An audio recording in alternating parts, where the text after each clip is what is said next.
Aloha. I'm Paul Normann, and I'm the Executive Director of Neighborhood Place of Puna. And today I wanted to start by sharing a quote from Archbishop Hélder Câmara. And he says, when I give food to the poor, they call me a saint. When I ask why the poor have no food, they call me a communist. So Archbishop Câmara was a Brazilian cardinal. He passed away in 1999, and he was part of the Liberation Theology movement that originated in Latin America and had a particular theological focus on the church's role, particularly the Catholic Church's role, in helping the poor and oppressed by addressing social and economic injustices. And out of this theology kind of arose this doctrine of preferential treatment of the poor, which is actually a very radical idea because it really turns our social norms on their head, because it is the belief that a society's moral and spiritual greatness is not evaluated on how it treats the rich and the powerful, but rather on how it treats its most vulnerable members. And that is a challenge, right? Because any society naturally is going to favor those with power, those with wealth. But to prioritize setting aside one's own power, one's own wealth for the benefit of the entire community, for the benefit of those who are suffering the most, that is a different level. And that is really what liberation theology is calling us to do. And it is an important call because, of course, the weak and the vulnerable have nobody. They have no resources to defend themselves, whereas the rich and powerful do. And the other part about this quote that I really like is because it challenges us to look at both sides of the issue when we're confronting poverty, when we're confronting homelessness.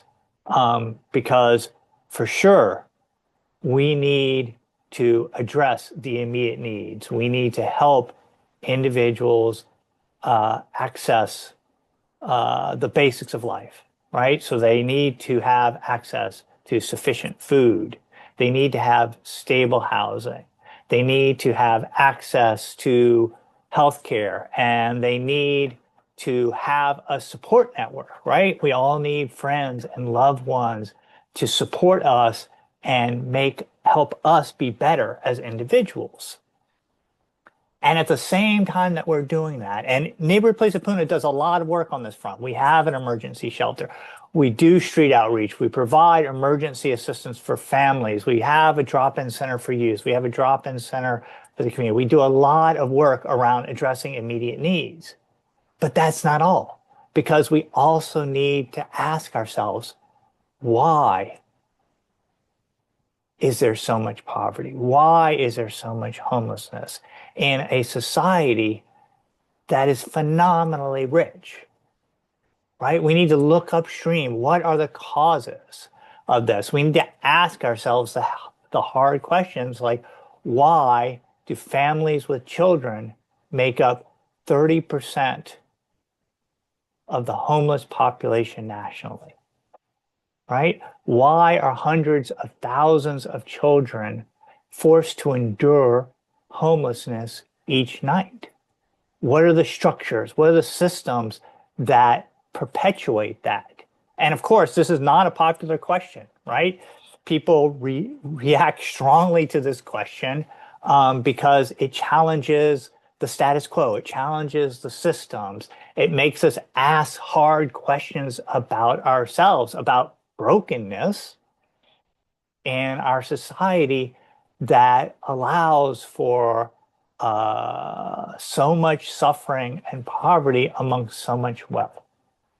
And so Neighborhood Place of Puna is an organization. We address immediate needs, but we also ask these hard questions. We challenge the folks in power. We challenge our co-workers. We challenge our colleagues in the field to be better, to look at the ways that maybe we could be better at prioritizing the needs of those who are vulnerable, how we could be better at responding to suffering with compassion, right? How we could respond to suffering without victimizing those, without further victimizing those who are already suffering, right? Because ultimately, I believe, and I think the work of Neighborhood Place of Puna revolves around creating a stronger society in which there is less suffering because of lack, where there's less suffering because of poverty, where there's less suffering